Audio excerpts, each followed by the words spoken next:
Yan mga lods, naririnig nyo ba yan? Parang may nagwawangwang.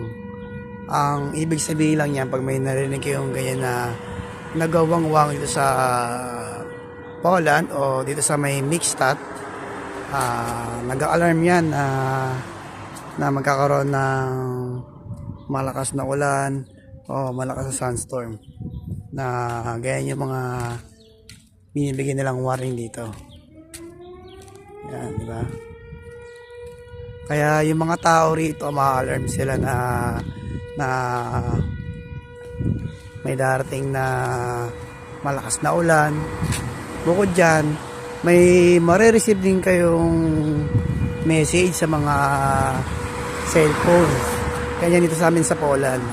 Patulad ko ngayon, meron ako na-receive na message, na warning, na ulan.